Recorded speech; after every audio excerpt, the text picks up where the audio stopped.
Ce matin, nous sommes le 7 juin et 7, c'est un chiffre parfait. C'est le chiffre de Dieu. C'est le chiffre qui nous amène à une maturité.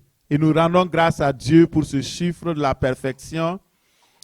Juin 2026, c'est notre mois de la prière. La prière dans le royaume, pas n'importe quelle prière. Nous avons enseigné plusieurs sortes de prières. Depuis que j'ai commencé à prêcher, j'ai prêché la prière pratique, la prière, j'ai enseigné la prière pratique, j'ai appris comment prier, moi-même j'ai appris comment prier. Et on ne devient pas spécialiste dans la prière par hasard. Ça ne tombe pas sur nous. On apprend à prier. Il y a beaucoup de personnes, chez vous, vous priez beaucoup, on ne sait pas, nous sommes gênés quand on est à côté de vous. Apprends à prier. On apprend seulement. Quand un enfant naît, et le premier jour, il ne commence pas à courir. Ça prend un processus. Ceux qui prient aujourd'hui comme ça ont appris à prier. Le problème, c'est l'orgueil. Il y a certains qui croient qu'ils connaissent alors qu'ils ne connaissent pas. Laisse ton orgueil, humilie-toi, apprends à prier. Il faut apprendre. Et ce mois-ci, nous allons apprendre à prier. Qu'est-ce que la prière du royaume? Quelles sont les clés de la prière qui donnent un accès au ciel? Comment puis-je prier de sorte que ma prière puisse être exaucée à 100%? À un moment donné, et ça peut diminuer, hein. Il y a eu un moment dans ma vie, quand tout ce que je demandais, j'obtenais. C'est exceptionnel. Il y a eu des cas où je suis arrivé dans des situations impossibles. Mais j'avais comme une foi qui était tellement... Et souvent quand je repense à cela, je dis, mais qu'est-ce qui est arrivé? Et l'exaucement même qui est venu, non seulement j'ai prié, c'est vrai, mais l'exaucement m'a surpris. Pourquoi? Parce que je ne m'y attendais pas. Je savais que Dieu pouvait faire, mais pas à ce point-là.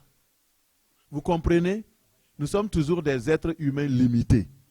Et lorsque nous comprenons que nous pouvons avoir des résultats dans la prière, c'est la meilleure façon d'harceler le ciel pour que nos problèmes soient résolus. Et chaque fois, j'allais dans la présence de Dieu et j'allais sur la montagne. Je passais, c'est ça aussi, hein, vous savez, l'onction là, ceux qui veulent vraiment l'onction de Dieu là, je ne parle pas de ceux qui achètent des charmes et puis des affaires pour faire de l'occultisme au nom de Jésus là, non. Je parle de ceux qui ont vraiment la soif d'avoir l'onction vraie. Il faut payer un prix. Il faut payer un prix. Il n'y a pas d'onction sans prix à payer. Je montais sur les montagnes.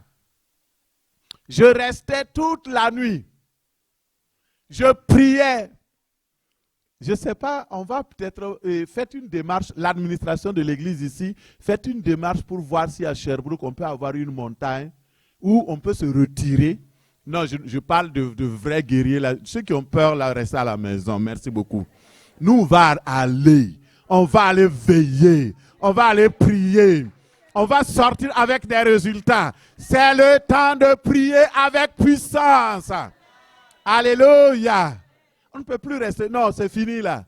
Il faut faire les investigations. Faites les démarches. Si on doit payer, on va payer. On va trouver. Même s'il faut acheter une montagne, il faut qu'on achète pour prier. Au nom de Jésus. Alléluia. Et là, quand j'étais sur la montagne, je restais dans un temps de jeûne et de prière. Je restais dans ce temps-là. Et quand je sortais, parce que chaque matin, il y avait des malades qui étaient alignés. Il y avait des fous qui étaient là. Des personnes de toutes sortes de malades mentales. Des gens, on amenait. Ça ne manquait jamais à la maison. Et je passe la nuit sur la montagne et le Seigneur me décrit exactement ce qui va se passer. Quand je reviens le matin, je prie. Je reviens à midi parce que là, je dois aller travailler. Je suis enseignant, professeur de lycée et collège à l'époque. Et je reviens à midi, je prie. Je repars pour travailler. Je reviens le soir, je prie. Et toutes les malades qui venaient, maximum 3 jours, les gens sont délivrés, guéris, et puis tout est parti. Pourquoi? Parce que j'ai payé le prix d'abord à la montagne. Le problème n'est pas que tu ne pries pas, mais la puissance même de ta prière là, ça ne soulève même pas une mouche. C'est ça le problème. Tu pries, c'est bon. Mais nous voulons des prières qui soulèvent des montagnes. Des prières de foi. Des prières de puissance. Les gens disent, Pasteur Mathieu, tu pries trop. Mon frère, tu n'as rien vu d'abord. On va accélérer même la prière au nom de Jésus. Alléluia. Ça là, oublie, j'ai commencé même. C'est parti, au nom de Jésus. La prière dans le royaume de Dieu. Savez-vous d'où vient la prière? Comment Dieu a initié la prière? Et nous regardons dans Genèse 4, 26. La parole de Dieu dit qu'il y a eu un moment, un fils de Adam qui s'appelle Seth, il a eu un fils qui s'appelle Enoch. Et Genèse 4, 26. Et lorsque cet enfant est né, les hommes et les femmes ont commencé à invoquer le nom de l'Éternel. C'est là le début de la prière. C'est là que les gens ont commencé à invoquer Dieu, à prier Dieu, à célébrer Dieu. Et ils ont pris conscience parce que dans un temps, donc les choses n'allaient plus. Le monde était devenu tellement féroce contre les êtres humains. Ils ont commencé à se demander quoi faire. Et c'est là qu'ils ont pris la conscience de la nécessité d'invoquer le nom du Seigneur. Lisons dans Philippiens 4. Ouvre ta Bible avec moi, Philippiens 4, au verset 6. Philippiens 4, 6 nous dit ceci. Et ne vous inquiétez de rien. Mais en toute chose, faites connaître vos besoins à Dieu par des prières, des supplications, dans une attitude de reconnaissance, dans ma version. Il dit, ne vous inquiétez de rien. Et je vais dire quelque chose qui va choquer beaucoup aujourd'hui. Et je prie que ce que je vais dire vous choque, afin qu'on se réveille. Ici, c'est Dieu qui parle. Il dit, dans ce monde, il y aura des inquiétudes. Dans ce monde où vous êtes, à cause du péché, à cause de la chute, il y aura des difficultés, il y aura des problèmes, il y aura des situations qui vont vous amener à avoir peur, à avoir des inquiétudes, à avoir des soucis. Mais ce que je vous donne comme solution, ne vous inquiétez pas de rien. Ne vous inquiétez pas quand les soucis sont là. Ne vous inquiétez pas quand les problèmes s'assemblent. Ne vous inquiétez de rien. Mais en toute situation, en toute chose, dans tout cas qui va être présenté comme souci, comme inquiétude, qu'est-ce que Dieu donne comme moyen? De faire connaître nos besoins. Comment? Par des prières, des supplications et des actions de...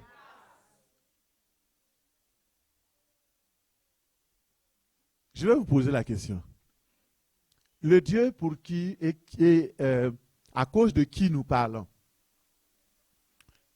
est-ce qu'il est un Dieu limité qui ne connaît pas nos besoins? Est-ce qu'il connaît nos besoins? Il sait nos soucis? Ok. Mais pourquoi il ne les exauce pas automatiquement? Parce qu'il y a beaucoup qui disent, ah non, que la volonté de Dieu soit faite.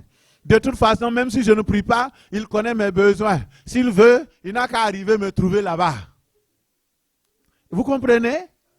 Parce que certains pensent que comme Dieu connaît leurs besoins, automatiquement, il va répondre à leurs cris. Il va simplement connaître que même s'ils n'ont pas crié, et il y a beaucoup qui amènent le passage, avant même que tu ouvres la bouche, je te répondrai. Avant même que ça, c'est dans une circonstance. Lisez la Bible dans le contexte où c'est écrit et ne vous y trompez pas. Dieu ne se contredit pas. Il dit, à chaque fois que tu as des inquiétudes, des soucis, des demandes, des requêtes, des besoins, fais connaître à Dieu tes soucis, tes besoins, avec des prières, avec des supplications, avec des actions de grâce. Tu fais connaître tes besoins. Et là, ça va vous choquer. Écoutez, Dieu est tout puissant, il est grand, il est omnipotent, il est omniscient, il est omniprésent, il connaît ta vie plus que toi-même, plus que toute autre personne. Mais Dieu dépend de ta prière pour débloquer les choses dans ta vie. Ça va te choquer. Oui, Dieu dépend de ma prière. Oui, Dieu dépend de ta prière. Si tu ne pries pas, il ne peut rien faire. Et il ne va rien faire. À partir d'aujourd'hui, si tu ne le sais pas, il faut le savoir. Dieu connaît tous tes soucis. Mais si tu ne lui demandes pas, il ne viendra pas. Pourquoi? Je vais te dire la raison. Vous savez, le monde entier a été vendu à Satan par Adam. Lorsque Adam a péché dans le jardin d'Éden, alors il était en communion parfaite avec Dieu. Et lorsque le péché est survenu, Adam a trahi Dieu, puisque Dieu lui a donné un gouvernement, il lui a donné le royaume d'Éden, il lui a donné une capitale, il a tout fait, et Adam a pris cela, il a vendu au diable. Et dès lors, le monde entier est sous l'empire du diable. C'est pourquoi les gens posent des questions. Pourquoi il y a les guerres? Pourquoi on ferme les églises? Pourquoi le monde est sans dessus-dessous? Ah Dieu, où tu es? Tu n'interviens pas. Dieu ne peut pas intervenir parce que ce n'est pas son domaine de règne. Le règne actuel là appartient à Satan. Le monde est dominé par le mal. Il dit, ah mais pasteur, c'est nouveau, comment on va faire encore? C'est ça la vérité. Maintenant, Jésus-Christ est venu dans le monde afin de détrôner le diable. Parce que le diable a tout pris. Quand Jésus est venu, qu'est-ce qu'il a dit? Tu veux venir retirer le royaume, la terre, le monde entier pour Dieu? Oui, mais adore-moi et je te donnerai cela. Jésus dit non, pas question. Je vais payer le prix pour racheter ce que tu as volé à Adam. C'est pourquoi le Seigneur Jésus-Christ est mort et il est ressuscité. Il est venu instaurer le règne de Dieu sur la terre. Mais écoutez, là on a deux royaumes là. On a le royaume de l'ennemi qui est toujours là, vous le sentez. Hein? Sortez déjà, vous voyez, si vous marchez mal là, on veut vous racle, puis vous mourrez. Pourquoi? C'est le règne de la puissance de l'air, du mal. Maintenant, le Seigneur Jésus-Christ est venu et il nous a rachetés. Nous sommes comme dans un pays, une ambassade. Ceux qui sont sauvés, le règne de Dieu agit dans leur vie. Si ta famille est sauvée, le règne de Dieu se manifeste dans ta famille. Mais nous sommes encore dans le monde. C'est pourquoi Jean 17, le Seigneur dit, je ne prie pas pour que tu les enlèves du monde. Ils n'appartiennent pas au monde, mais ils sont dans le monde. Je prie pour qu'ils soient un. Je prie pour qu'ils puissent connaître la prière. Je prie pour qu'ils puissent tenir bon. Je prie pour que leur foi reste ferme dans ce monde de tribulation. Et en partant, il a dit, vous aurez des tribulations dans le monde, mais prenez courage. J'ai vaincu le monde. Voilà ce qui se passe. comme Dieu ne peut pas intervenir dans un autre royaume, selon la légalité, Satan a le droit absolu dans le monde. Il fait ce qu'il veut. Maintenant, comme nous faisons partie du royaume céleste, nous sommes des enfants de Dieu. Si nous sommes dans ce monde, il faut maintenant que si nous éprouvons des difficultés, si l'ambassade du Burkina Faso éprouve des difficultés, si les citoyens du Burkina Faso éprouvent des difficultés ici, qu'est-ce qu'ils font? Ils font appel à leur pays. Si l'ambassade du Congo, ici on voit que les Congolais sont persécutés, ils vont faire appel. Et c'est de là-bas maintenant, dépendamment de la puissance du pays, il va envoyer l'aide. Alléluia, est-ce qu'on est d'accord? Maintenant Dieu dit, comme tu es mon enfant, tu es dans un royaume étranger, tu vis dans un monde où il y a des soucis, je te donne la clé, je te donne le moyen le plus puissant. Lorsque tu es en souci, lorsqu'il y a un problème, appelle-moi, invoque-moi et je viendrai te secourir. Et je viendrai exaucer ta prière. La prière est le seul moyen pour atteindre Dieu et avoir la réponse pour ce qui nous concerne. Voilà la vérité qui va te libérer. Dis à la personne à côté de toi, la vérité va te libérer au nom de Jésus. Dieu dépend de ta prière. Dieu dépend de ma prière pour agir dans le monde. Il ne peut rien accomplir pour notre monde à moins que quelqu'un ne lui demande. Autrement dit, si nous ne prions pas, rien ne se passera. Ça va changer ta mentalité même par rapport à la prière. Parce qu'il y a des petites choses, tu dis, ah, c'est pas grave. Oh, ça, Dieu va gérer. Mon ami, appelle-le. Il t'a donné la connaissance aujourd'hui. Et le Seigneur Jésus est venu dans ce monde. Il a repris le contrôle pour nous. Mais le monde reste sous l'empire du diable. Heureusement pour nous, vous savez, pour quelqu'un qui me pose la question, oui, je reçois la question, merci Seigneur, je réponds. Tu dis, mais comment ça se passe que Jésus est le roi? Nous le proclamons.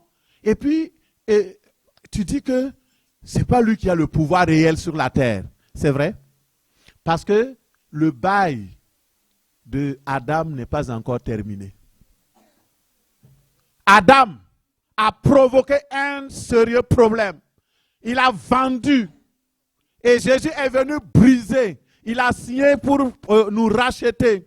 Mais il y a un temps pour que le règne de l'ennemi soit totalement paralysé, brisé. Jésus va revenir. Et au retour, c'est là maintenant, il va enlever l'église. Et après, il va juger les nations. Il va détruire le règne de Satan sur la terre. Et il va établir le règne de Dieu. Une nouvelle terre, un nouveau ciel, un nouveau pouvoir, un nouveau règne. C'est ça la vérité. Mais pour le moment, nous sommes dans ce monde. Comment nous pouvons nous en sortir? C'est par la prière. Sans la prière, nous ne pouvons pas nous en sortir. Sans la prière, il n'y a pas de possibilité de pouvoir évoluer. C'est la prière. Heureusement pour nous, dis heureusement pour nous. Le bail d'Adam tire à sa fin. Alléluia. Bientôt, le diable sera jugé. Et nous régnerons avec notre Maître à jamais au nom puissant de Jésus. Alors, je n'ai même plus besoin de prêcher pour vous dire pourquoi le diable attaque la prière. Vous comprenez? Parce qu'il sait que chaque chrétien, même s'il est petit, il est né de nouveau hier. Le diable a peur de la prière. Pourquoi? Parce que la prière dérange son royaume. La prière alerte le ciel. Et le ciel se tient prêt pour venir au secours d'une église qui prie, d'une famille qui prie, d'une personne qui prie. Le ciel est apprêté. Quand un homme ou une femme pris sur la terre, le ciel est apprêté. Pourquoi? Parce que le Seigneur a promis, il a dit, faites connaître vos soucis, faites connaître vos problèmes, faites connaître vos réalités. Et alors, le ciel répondra. Mon frère, ma soeur, c'est un enseignement puissant. Je sais que le Seigneur est en train de travailler plusieurs cœurs. Il y a des gens qui avaient des raisonnements qui sont en train d'être brisés. Le Seigneur veut que tu pries. Vous voyez, la police n'intervient pas dans la famille d'une personne ou dans une situation sans que vous n'appelez. Oui ou non? Soit c'est ton voisin qui a appelé, ou bien c'est toi-même qui as appelé. C'est la même chose avec Dieu. Dieu est tellement respectueux de ta vie privée. Si tu ne l'appelles pas, il ne vient pas. Il faut l'appeler. Invite-le. Regardez sur les noces de Cana. Il y avait combien de mariages pendant la vie de Jésus? Il y avait plusieurs mariages. Il n'est pas parti dans un mariage où on a décrit comme le mariage de Cana. Et même quand il est parti, on l'a invité. Il est parti avec ses disciples s'asseoir. Tu m'as invité de m'asseoir, je m'assois. Tu me dis de bouger le pied, je bouge le pied. Tu me dis de m'asseoir, je m'assois. De me lever, je me lève. Et c'est quand le vin a manqué. Là, ça court, ça chuchote. Ah, c'est un mariage gâché. Pourtant, ça avait bien commencé. Ah, comment on va faire? Et Marie a entendu. Il dit, ah, mais d'après ce que j'ai reçu pour de toi là, tu peux faire des choses merveilleuses. Est-ce que tu peux les aider? Il faut l'appeler. Il faut l'inviter. Il est tellement poli, tellement cool, un gentleman. Le Saint-Esprit est un gentleman. Il ne viendra pas te bousculer dans ta vie de confort. Non, il va venir quand tu vas l'inviter. Ceux qui ne parlent pas beaucoup là, vous avez des problèmes, hein? Moi, je préfère parler beaucoup parce que au moins, j'espère que quand ceux qui parlent beaucoup, ils prient aussi beaucoup, hein? Parce qu'il y a des gens qui parlent beaucoup, mais quand il s'agit de la prière maintenant, pchip, pchip. Que le Seigneur nous aide au nom de Jésus. Que l'onction de prière se répande sur nous au nom de Jésus. Dans ce mois de juin, tu reçois une onction particulière pour aimer la prière au nom de Jésus.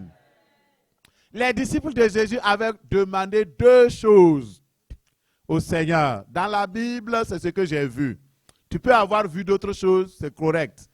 Tu peux m'enseigner, je suis enseignable. Mais ils avaient demandé premièrement, Seigneur, augmente-nous la foi.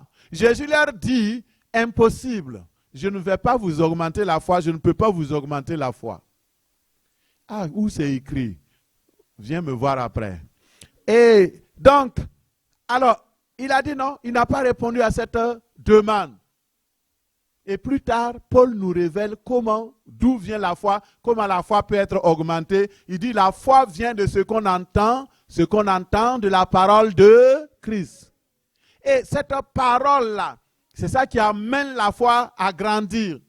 La deuxième chose que les disciples ont demandé au Seigneur, il leur dit, enseigne-nous à prier.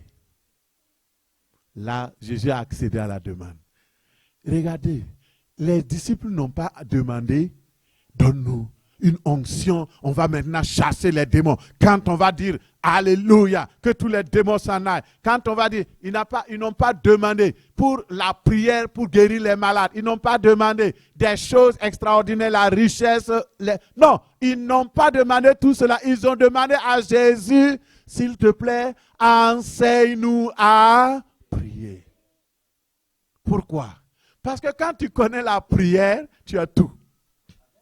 La prière est la clé. Quand tu connais prier, les petits problèmes de famille, les grands problèmes de famille, les gens exagèrent sur les démons, ils exagèrent sur les sorciers. C'est parce que tu as peur, tu ne pries pas. C'est pourquoi ils t'harcèlent. Lève-toi en prière, tu verras que mon frère, ma soeur, rien ne pourra résister à ta prière. Rien ne pourra résister à ta prière.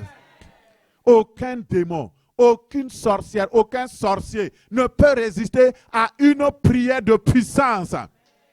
La prière, c'est comme un feu. Le feu brûle. Qui peut résister? La Bible dit que la prière, il faut mettre un autel de feu. L'autel de la prière. Lorsque ton autel est chauffé, alléluia. Vous savez, il y a des microbes qui meurent à 15 degrés. Il y a des microbes qui meurent à 60 degrés. Il y a d'autres qui meurent à 100 degrés. Il y a d'autres, même à 100 degrés, ils ne meurent pas. C'est pourquoi les microbes qui sont dans ton corps, qui te font mal, qui te rendent malade là, c'est parce que la prière n'est pas encore, ton eau n'est pas encore chauffée, ta prière n'est pas encore chauffée. Les démons ne voient pas cette puissance, ils ne voient pas. Et ce feu-là, lorsque le feu va atteindre ceux qui meurent à 15 degrés, et ils vont mourir. Mon frère, la révélation est là. La révélation est là. Chauffe la vie de ta prière. Chauffe ta vie de prière. Lève-toi en prière. Tu verras que les choses vont changer favorablement dans ta vie, dans ta famille, dans ton travail, dans ton ministère, au nom puissant de Jésus. Alléluia. Dans Luc 11, verset 1, la Bible dit, Jésus priait un jour. En un lieu, lorsqu'il eut achevé de prier, un de ses disciples lui dit, Seigneur, enseigne-nous à prier, comme Jean l'a enseigné à ses disciples. Les disciples, ils ont remarqué la vie de prière de Jésus. Une vie de prière de feu. Une vie de prière suivie d'exaucement. Une vie de prière qui ne ment pas. Qui n'échoue jamais. Lorsque Jésus priait, 100% de ses prières étaient exaucées. Ils ont dit, mais nous, on veut connaître c'est quoi le secret en fait? Comment tu fais? Comment tu fais, Seigneur? Et le Seigneur leur dit, il n'y a pas de problème, je vous enseignerai comment prier. Et aujourd'hui, nous sommes dans une session d'apprentissage de comment prier. J'étais juste à mon introduction. Nous prenons le premier message du jour et le thème. Que faire pour que ma prière soit toujours exaucée? Comment faire? Que faire? Est-ce qu'il y a une technique? Est-ce qu'il y a un modèle? Est-ce qu'il y a une façon de faire? Je vais aller d'abord prendre un cas concret. Par la grâce de Dieu, certainement des pasteurs vont venir bâtir, enseigner. Et nous allons voir que le Seigneur, déjà même dans l'Ancien Testament, il avait un principe de prière, un modèle de prière qui était déjà établi dès les temps anciens. Et quand j'ai vu ça, parce que j'ai ouvert juste ma Bible, j'étais en train au salon, au sous-sol, en train de méditer, et ça m'a aussi parlé. Le fait d'avoir une Bible papier, ça nous connecte à la révélation. Ça, c'est une parenthèse que j'ai fermée. Ceux qui ont entendu. Ceux qui n'ont pas entendu, gloire à Dieu. Lorsque vous avez une Bible en papier, ça vous connecte à la révélation. Lorsque j'ai ouvert, j'ai commencé à lire simplement dans le livre de Esther. Le Seigneur m'a dit, arrête-toi ici. Je me suis arrêté. Il dit, je vais te révéler exactement ce que tu vas prêcher à mon peuple par rapport à la thématique que je t'ai donnée, la prière de Mardoché, le modèle de prière de Mardoché. Qui a déjà entendu un enseignement sur la prière de Mardoché? Oui? Après, je vais t'interroger. Tu vas me dire c'est quoi tu avais entendu. Ok? Merci Seigneur. Nous allons prendre rapidement la parole de Dieu dans le livre de Esther 4. Et nous lisons le modèle de prière de Mardoché. Esther 4:1 nous dit, Mardoché ayant appris tout ce qui se passait, déchira ses vêtements, s'enveloppa d'un sac et se couvrit de cendres. Puis il allait au milieu de la ville en poussant avec force des cris amers et se rendit jusqu'à la porte du roi dont l'entrée était interdite à toute personne revêtue d'un sac. Que le Seigneur bénisse sa parole au nom de Jésus. Rapidement, qui est Mardoché? Mardoché, c'est un homme de Dieu qui a vécu il y a longtemps dans la ville de Suse en Perse. La Perse, c'est actuellement l'Iran. Est-ce que vous êtes là? À l'époque, l'Iran dominait le monde. L'empire iranien commençait depuis l'Éthiopie. Ça parcourait l'Égypte, tous les pays de l'Asie. Il dominait sur l'Europe, dominait sur l'Afrique, dominait sur l'Asie. C'était une grande puissance. Et frères et sœurs, ce roi-là de Perse s'appelait Assuérus. C'était un homme qui avait une puissance inégalée. Et il avait aussi des possessions de richesses et autres. Mais Mardoché était un esclave. Il était dans le royaume. Il était là, comme nous sommes dans ce monde, comme des ambassadeurs. Nous ne sommes pas du royaume. Mardoché aussi n'était pas du royaume. Le modèle de la prière de Mardoché, c'est parce que sa prière a été exaucée à 100%. Et il a suivi exactement le modèle de la prière du royaume de Dieu avec des résultats évidents, des résultats vraiment parfaits. Nous sommes là, nous avons vu ce tome. Esther, le livre de Esther 4:1, nous montre qu'il était en train de crier, de prier, d'implorer Dieu, de demander la grâce à Dieu pour un seul sujet.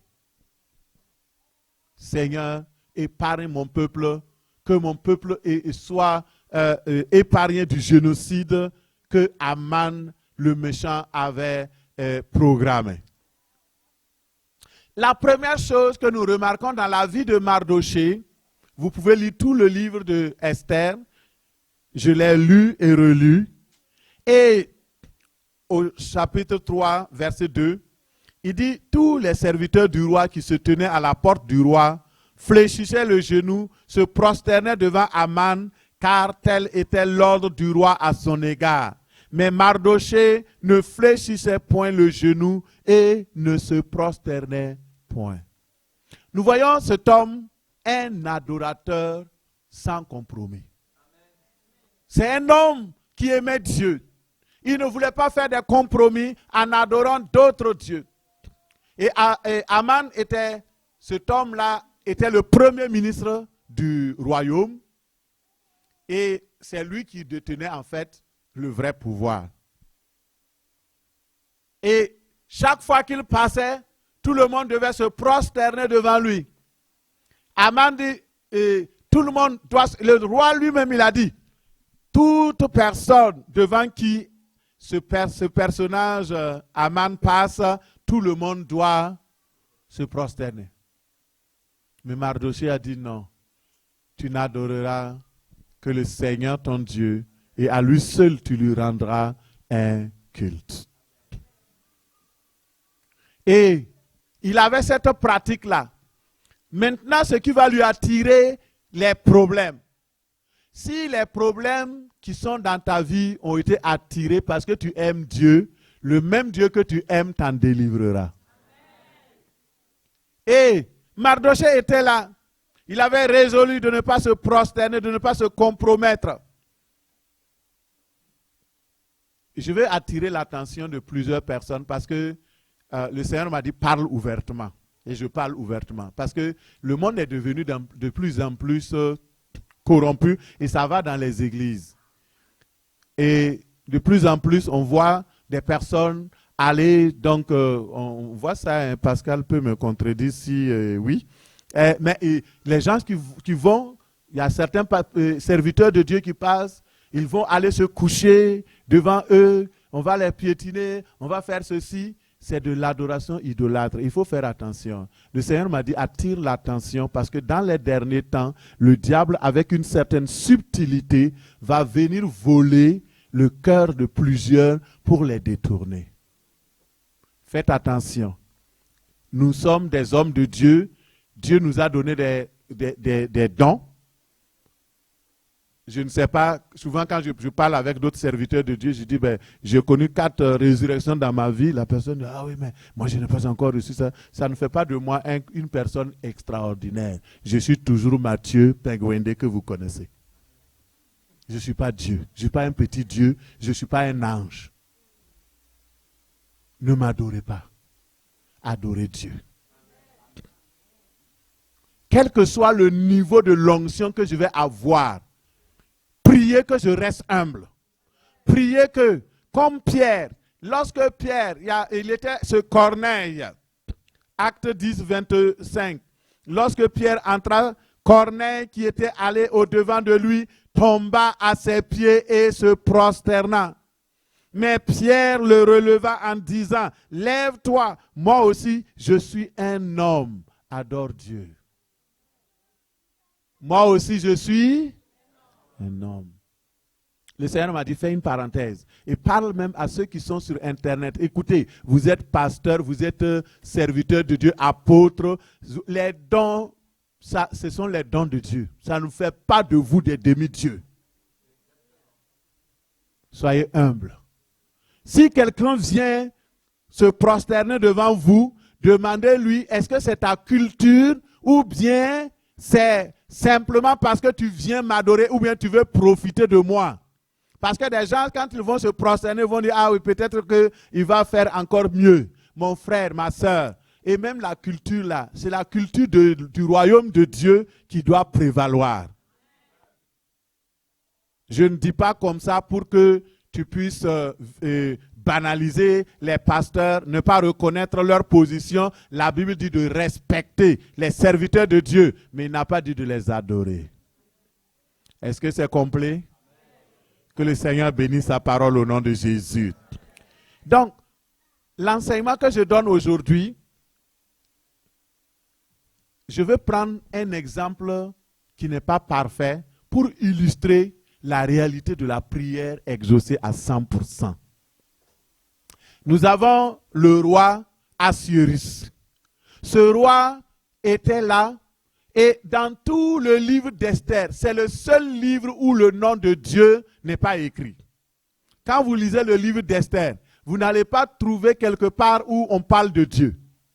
Mais, curieusement, vous voyez Dieu dans tout. La présence de Dieu est là. On voit vraiment la main de Dieu, mais on ne parle pas de lui ouvertement. Parce que j'ai posé la question au Seigneur, il m'a dit, j'ai voulu faire cela exactement pour que mon peuple prenne garde. Parce que j'ai placé ce roi pour me représenter. Et c'est ce que je vais enseigner aujourd'hui. Le roi Assuérus, c'est le roi perse, souverain absolu, qui représente Dieu. Esther, la reine proche du roi, mais aussi qui a été élevée par Mardoché, nous pouvons le considérer comme le fils de Dieu parce que Mardoché l'a adopté, il l'a vraiment pris et jusqu'à ce qu'il arrive au trône auprès du roi, comme Jésus-Christ est allé au trône avec le Père. Donc, ce sont des similitudes que je veux tracer. Donc, ce qui est naturel est parallèle à ce qui est spirituel, nous allons comprendre. Mardoché, c'est le type de croyant. Il te représente, c'est moi, c'est toi. Lui, il est dans le royaume. Il n'appartient pas au royaume. Mais il a une relation privilégiée avec Esther. Et Mardoché aimait Esther comme toi et moi, nous aimons le Seigneur Jésus-Christ. Et un autre personnage que nous prenons, c'est Haman. Haman était petit-fils d'Agag. On dit qu'il était agagite. Et je veux que tu prennes, écoute très bien ça. Agag était un roi des Amalécites. Un peuple que Dieu avait condamné à être éliminé entièrement. Quand nous lisons la Bible dans le livre de Samuel, Dieu avait ordonné à Saül d'exterminer les Amalécites, mais Saül était tellement gentil, désobéissant au carré, qu'il avait amené Agag et les autres rois, il ne les avait pas tués. Et Samuel était fâché, Dieu était fâché. Et Aman est le petit-fils de ce roi-là. Est-ce que vous comprenez? Maintenant, lui, il représente qui? Il représente le diable. Il représente Satan. Et comme il a appris que Mardoché, le fils de Dieu, l'homme de Dieu, était là et qu'il ne se prosternait pas pour adorer, alors il a compris que c'est depuis son origine. Il s'est renseigné, on a dit c'est un juif. Et dans sa fougue, dans sa colère, il dit non, si je tue Mardoché, je n'aurai pas fait justice. Je vais tuer toute sa race. Écoute quelque chose. Le diable ne te cherche pas en particulier seulement. Quand il vient, il veut te faire du mal. Mais, si entre-temps il calcule, il regarde en te tuant, peut-être qu'en tuant un Matthieu, il y a 10 000 Matthieu qui vont se lever demain. Qu'est-ce qu'il va faire? Il va dire, on va commencer par tuer tout ce qui lui appartient. C'est ça que Haman a commencé à faire. Et la Perse représente le monde. Et ce que nous allons voir comme modèle de prière de Mardoché. Haman, petit-fils d'Agag, le véritable dépositeur du royaume, il est parti voir le roi et il l'a séduit. Il lui a dit, écoute, roi, ce peuple-là, il dérange. Je vais peser de l'argent pour toi, je vais te donner de l'or et on va récolter des taxes plus élevées. Et maintenant, alors, on va tuer ce peuple-là. Parce que ce peuple ne veut pas m'adorer. Mais il n'a pas dit ça au roi. Il a juste parlé d'argent. Et quand les gens s'entendent parler d'argent, quand on te propose de l'argent, pose la question, qu'est-ce qu'il y a en dessous de cet argent que tu veux me donner? C'est quoi le piège qui est derrière? On ne vient pas donner de l'argent comme ça. Il y a toujours un piège. Mais le roi ne savait pas, il avait confiance en Haman. Et voici que Esther 3,13 nous dit, les lettres furent envoyées par des courriers dans toutes les provinces du roi et on a décidé de tuer, de détruire, de faire périr tous les juifs, jeunes, vieux, petits-enfants, femmes, en un seul jour. Imaginez. Alors, ce matin, je prie au nom de Jésus. Alors que tu écoutes ce message, que toute lettre qui a été écrite contre toi, contre ta famille, contre tes enfants, contre ta prospérité, contre ton église, que toutes ces lettres-là soient interceptées par les anges de Dieu et qu'ils soient totalement brûlés au nom de Jésus. Que toute condamnation maléfique contre tes projets ne réussisse pas au nom de Jésus. Les prescriptions médicales contre ta santé ne vont pas prospérer au nom de Jésus. Tout courriel pour te nuire, pour t'annoncer une mauvaise nouvelle dans ce mois de juin, je cancelle cela au nom puissant de Jésus. Merci Seigneur. Le Seigneur est notre Père. Et il écoute la prière. Haman a fait signer ses papiers. Et dans ces temps pareils, que faire? C'est là maintenant le cœur de notre message. C'est la prière. Seule la prière est la réponse. Que pouvez-vous faire? Si vous vous levez pour marcher, c'est là même qu'on va vous tuer. Si vous vous levez pour manifester, c'est là même que les problèmes vont augmenter. La prière est la réponse.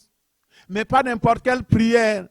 La prière qui ne va pas échouer. Parce que si Mardoché échouait la prière, tous les Juifs allaient être totalement exterminés.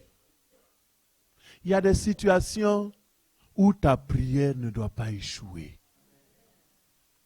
Parce que si tu échoues, toute ta famille peut être engloutie. Peut-être que Dieu t'a placé dans ta famille pour être le repère, pour être le père, pour être la mère, celle qui va se tenir en brèche pour que le Seigneur n'extermine pas.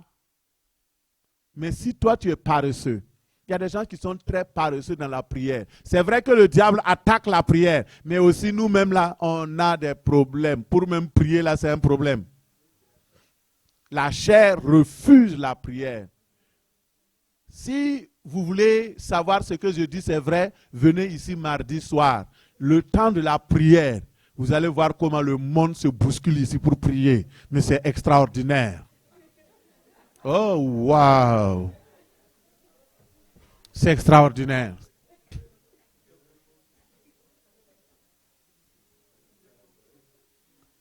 Priez!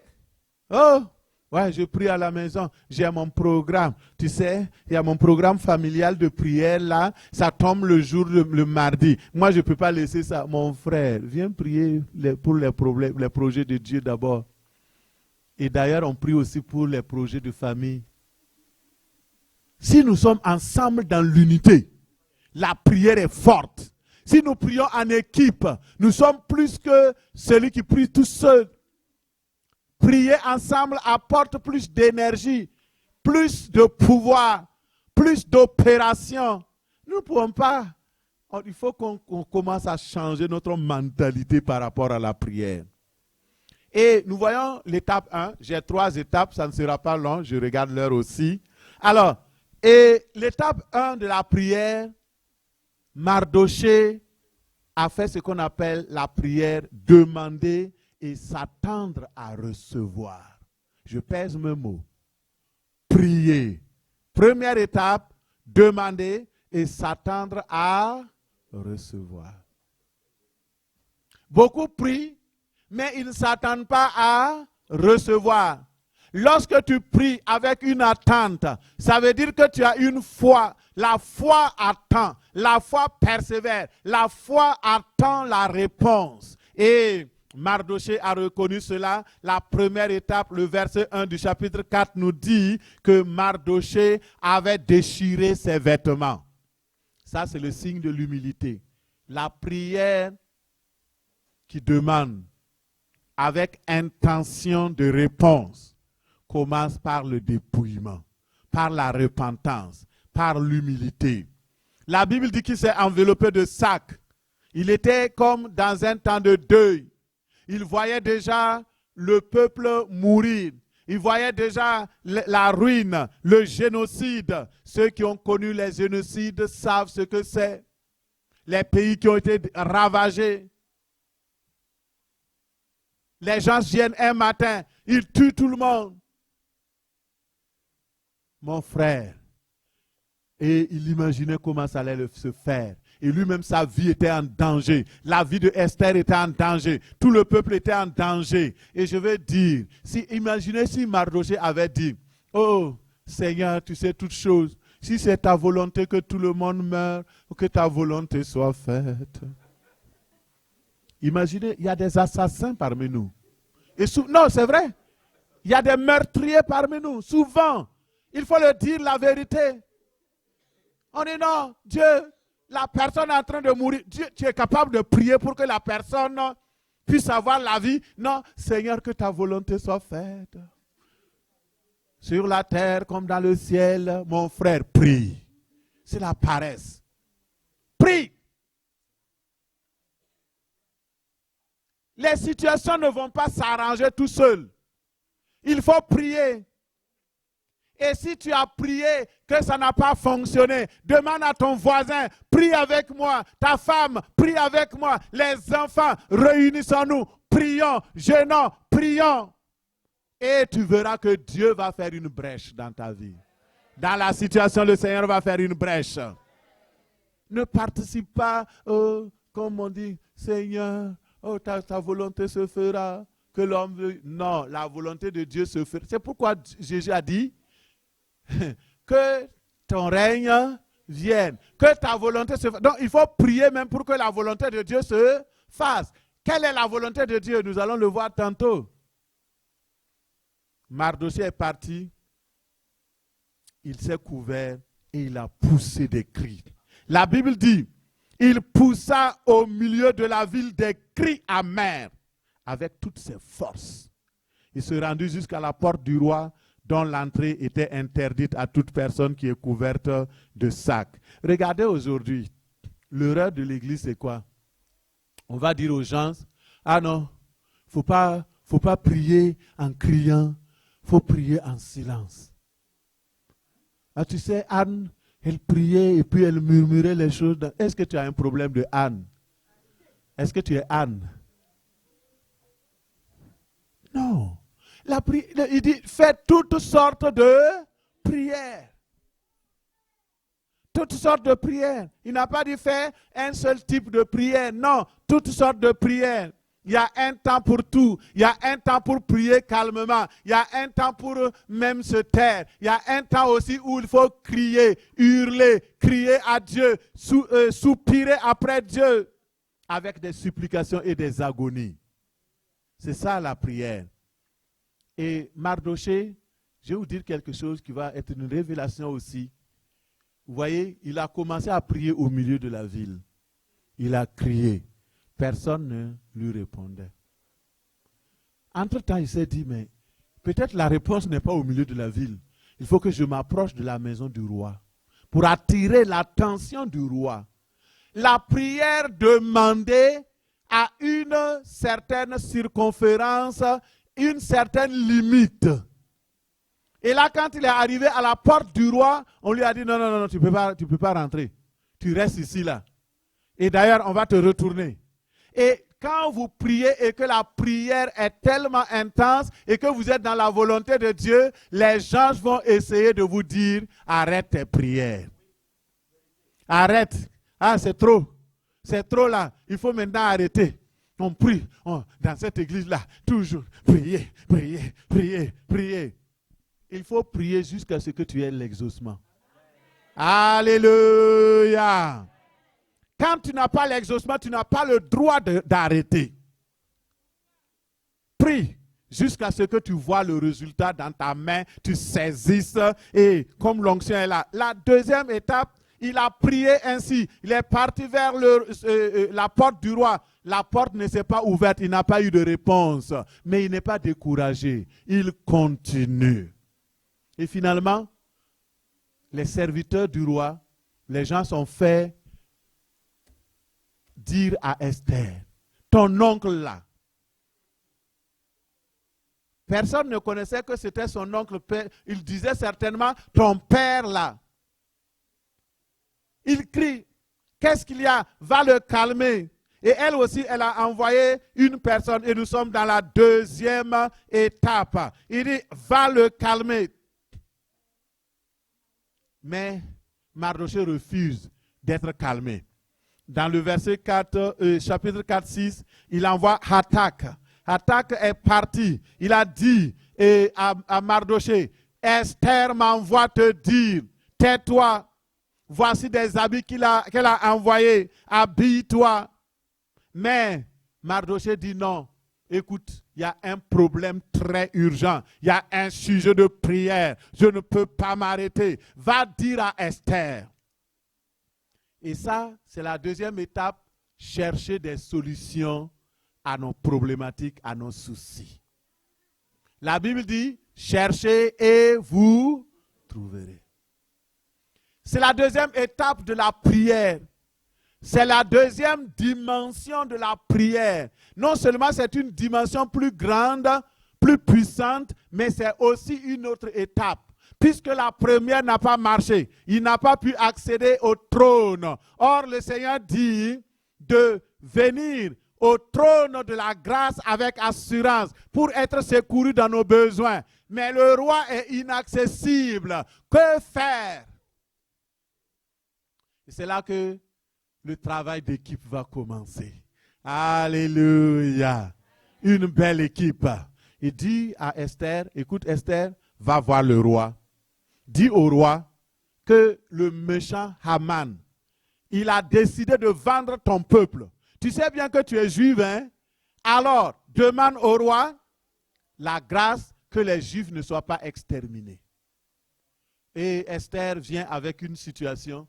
Elle dit que ça fait 1 mois, le roi n'appelle aucune de ses princesses, de ses reines. Personne ne voit le roi. Le roi avait fait grève de visite. 1 mois. Il dit que si quelqu'un vient, il rentre dans le royaume là, il rentre au niveau du palais, alors la personne va mourir. Ah, quelles sont ces lois-là? Bizarre comme ça. Et Mardochée dit à Esther, tu sais, certainement Dieu t'a placé dans ce moment-là pour secourir son peuple. Si tu ne secours pas le peuple de Dieu, le secours viendra d'ailleurs. Et toi et ta famille, vous périrez. Je vais faire une parenthèse. Je vais dire à quelqu'un, tu n'es pas dans cette église par hasard. Dis à la personne à côté de toi, tu n'es pas dans cette église par hasard. Tu n'es pas dans cette assemblée par hasard. Alléluia. Peut-être que Dieu t'a amené pour être la solution pour quelque chose de terrible ou de moyen terrible ou de petit terrible qui devait arriver et c'est toi la solution. Maintenant, si tu abandonnes, si tu refuses, Esther avait dit non, je n'irai pas voir le roi, c'est très dangereux, je risque dans ma vie. Peut-être toi aussi tu dis non, le Seigneur t'a déjà parlé, mais tu dis non, je ne peux pas, je ne peux pas. Mais dis, si tu refuses, il n'y a pas de problème. Certainement, comme c'est l'œuvre de Dieu, Dieu suscitera une autre solution. Mais toi, je ne sais pas ce qu'il va faire de toi. Que ceux qui ont des oreilles entendent ce que l'Esprit dit à l'Église. Et Mardochée cherche. Il dit, Esther, que faire? Esther a envoyé encore vers Mardochée. Il dit, ok, puisque la situation est grave, l'heure est grave, l'heure est à la prière. Alors, rassemble tout le monde, rassemble les Juifs de la capitale, rassemble les Juifs de la province, rassemble ce que tu peux rassembler, rassemble-les et faites un jeûne pour moi pendant 3 jours. Personne ne doit manger, personne ne doit boire, personne ne doit faire quoi que ce soit, restez dans la prière.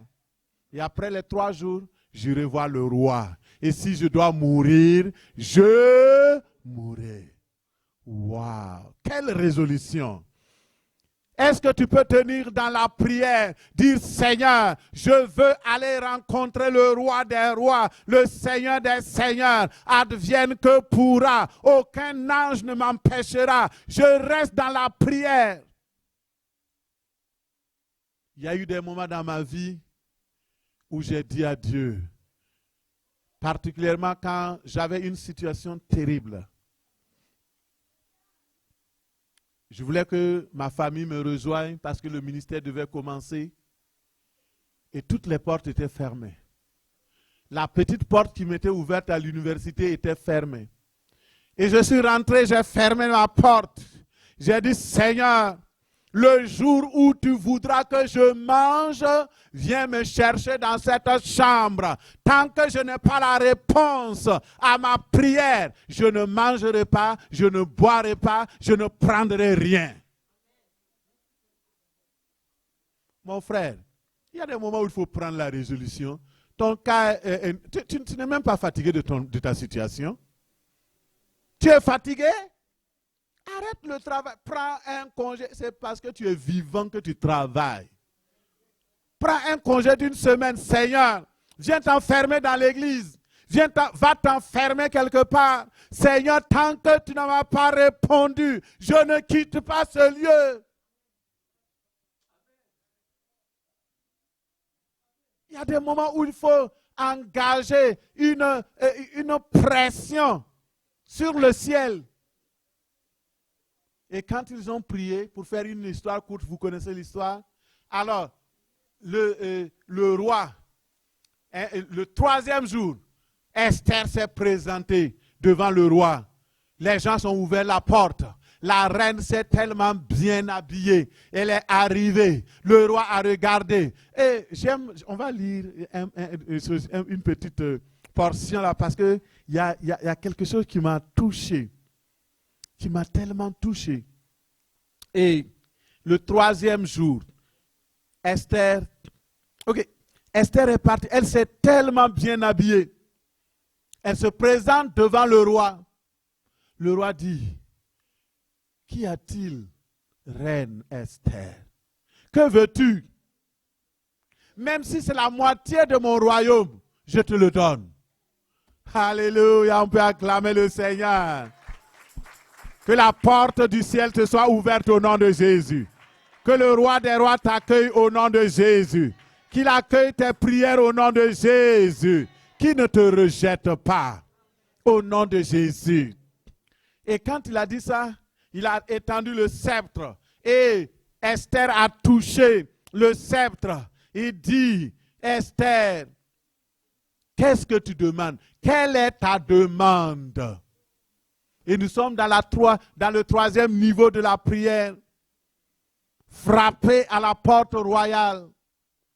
Frapper. Esther est partie.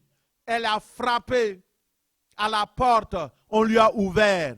Ah, j'ai trouvé le passage que je voulais lire. Le 3e jour. Dis avec moi le 3e jour. Le 3e jour. Alléluia. Le chiffre 3 là, c'est vraiment puissant. C'est un chiffre d'accomplissement. C'est le 3e jour que Jésus est ressuscité aussi d'entre les morts.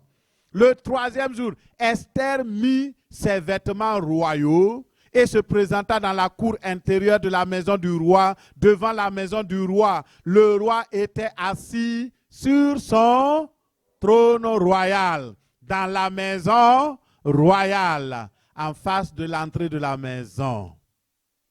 Dieu est toujours assis sur son trône. Il n'a pas changé de place. Il t'attend.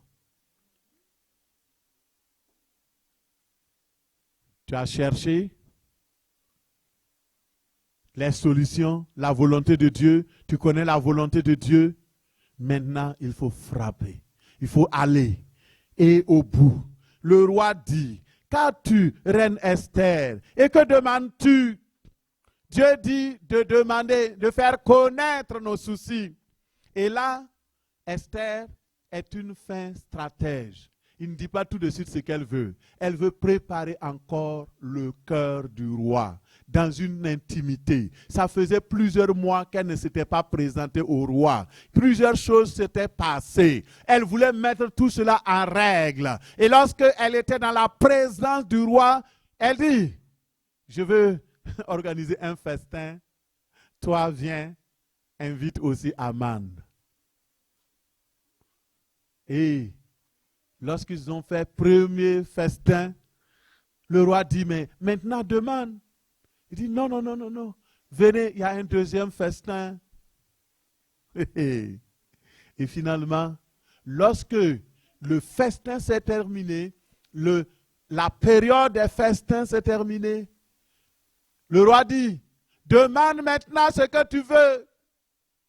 Je suis prêt. Même si c'est la moitié de mon royaume, je te donne. Alléluia. Quand nous faisons, et de sorte que le cœur de Dieu est satisfait, tout ce que nous demandons maintenant, il va nous donner. Et c'est là, Esther a dit, roi, voici ma demande, épargne ma vie. Je ne veux pas mourir. Le roi dit, mais comment tu parles de mourir? Tu es ma reine. Personne ne peut te tuer dans ces royaumes-là. Il dit, non, tu ne comprends pas. Il y a quelqu'un qui a vendu ma vie. Il y a quelqu'un qui l'a échangé contre de l'or et de l'argent. Et cette personne veut mon mal. Mais il veut aussi le mal de toute ma famille, de toute ma tribu et de tous les Juifs. Le roi dit, ah oui, tu es une Juive. Tu ne m'as jamais dit ça. Dieu avait fermé. Vous savez, ça c'est des mystères. Et là, il dit, mais qui est ce méchant qui a osé faire ça? Le roi veut prendre maintenant la revanche du roi, de la reine. Qui est la personne? Et là, c'est le coup fatal. Quand on dit frapper, c'est frapper un coup fort qui ouvre la porte au trône de la grâce, mais qui donne un coup fatal à nos ennemis. Et lorsqu'il a dit, le méchant, celui qui veut me détruire et détruire toute ma famille, le voici, il est à ta table, il s'appelle Aman. Le roi s'est fâché, il s'est levé, il est parti avec colère. Et comme Dieu ne fait pas les choses à moitié, alors ce Aman-là, il est parti maintenant, le roi est sorti pour se calmer un peu. Mais lui, il est parti au bord du lit pour pouvoir demander pardon. Et quand le roi revient, le roi voit Aman en train, un peu sur la reine, il dit, est-ce que ce type-là, il veut violenter ma femme? Vous voyez comment le calcul a été tellement fait. Et le roi ordonne qu'on pende Aman. Vous comprenez? Dieu exaucera ta prière au-delà de tes attentes au nom de Jésus. Tout Aman qui s'est positionné pour te faire du mal tombera sous ton pouvoir au nom de Jésus. Nous allons nous lever. L'enseignement va continuer. Mais je veux dire simplement, mon frère, ma soeur, les 3 niveaux, 3 étapes à apprendre pour que ta prière soit exaucée à 100%. Tes prières sont exaucées à combien de %? Peut-être 5%. Et tu es obligé de courir. Il y a des gens qui sont devenus des mendiants dans la prière. Tu vas demander, ton pasteur, il va prier. Mon pasteur, lui, il est encore faible là, il n'a pas trop de pouvoir. On va demander le prophète. Non, c'est quel prophète tu as demandé aujourd'hui? Oh non, lui, il est trop petit. On va demander à tel apôtre, à tel, mon frère. Ce n'est pas la prière des hommes de Dieu qui va changer ta condition. Détrompe-toi, c'est ta prière. Il y a des choses, tu ne peux pas les obtenir par la prière d'un autre. Il y a des grâces que Dieu a mis dans la vie des serviteurs de Dieu pour te dépanner. Ce sont des solutions de dépannage. C'est pourquoi après ça, tu as des problèmes encore, non? Mais si toi-même tu installes le feu sur toi, si toi-même tu reçois la capacité de prier et d'obtenir les choses, alors, quand ça vient, tu te lèves et tu mets en action. Et n'attends même pas que ça vienne. Prie en réserve. Prie à l'avance sur les choses. Prie. Et tu verras que Dieu va faire des miracles au nom de Jésus. Le 3e niveau est un niveau supérieur élevé. Nous allons l'apprendre. On va reprendre chaque partie pour enseigner. Par exemple, quand on dit demandez et il vous sera donné, la prière demandée dans l'intention de recevoir, on va voir comment demander. Jacques dit que nous prions, nous demandons et nous ne recevons pas parce que nous demandons mal. Comment demander bien? La recherche. Quand on dit chercher et vous trouverez, comment chercher concrètement et trouver? On va prendre des exemples concrets, on va faire des prières types. C'est très important parce que le monde est en train de devenir difficile. C'est ceux-là, celles qui prient réellement avec une connaissance dans la prière qui pourront s'en sortir. Les choses deviennent de plus en plus difficiles. Et le Seigneur veut que nous puissions connaître les différentes façons de prier. Comment prier? Si tu veux prier pour que ta prière ait une réponse 100%, comme la prière de Jésus qui était devant la tombe de Lazare, il a dit, Père, je sais que tu m'as déjà exaucé. Mais quand est-ce que tu as prié? On ne le voit pas prier. Donc ça veut dire qu'il a prié d'abord dans le secret, il a demandé la résurrection de Lazare dans le secret, et dans le secret, le Père lui a dit, Lazare ressuscitera. Et quand il est venu, il est passé directement à la 3e étape. Et on ne voit pas les 2 étapes. Pourtant, les 2 étapes ont été faites par Jésus-Christ. Et là, il dit, il ordonne, il dit maintenant, puisque vous avez ouvert, vous avez enlevé la pierre, Lazare sort. Il a frappé à la porte et Lazare est sorti. Et beaucoup de personnes brûlent les étapes. Ils veulent aller directement à la troisième étape. Au nom de Jésus. On cafouille, mon frère. C'est pourquoi les prières aussi, tu sors fatigué, épuisé, avec peu de résultats. Il faut suivre les étapes. Le troisième niveau important, ça prend de l'intimité avec Dieu, le jeûne et savoir mettre le marteau au moment que le Seigneur te demandera. Alors ce matin, c'est vrai que ça a duré, je n'ai même pas terminé la moitié de mon message, mais nous allons rendre grâce à Dieu. Nous allons le célébrer pour ce qui nous a donné cette première portion, les révélations qu'il nous a données, de savoir que Dieu dépend de ta prière. Et si tu ne pries pas, rien ne se fait. Et si tu ne pries pas, rien ne se fera. Et que tu peux prier en première étape, demander dans une intention avec foi, d'attendre que Dieu exauce ta prière. Et si cette étape-là n'est pas conclue, tu demandes la volonté de Dieu, tu cherches des solutions, toujours dans la prière. Et lorsque tu as trouvé les solutions, tu as trouvé quoi faire, alors tu procèdes maintenant à l'exécution. Comme Esther. Et travailler en équipe. L'équipe de Mardoché était une équipe gagnante. Vous voyez, quand ils ont prié, le roi a fait changer les choses. Le peuple juif n'a pas été exterminé. Au contraire, ils ont reçu la force de se venger contre leurs ennemis. En plus de cela, Esther a continué de régner.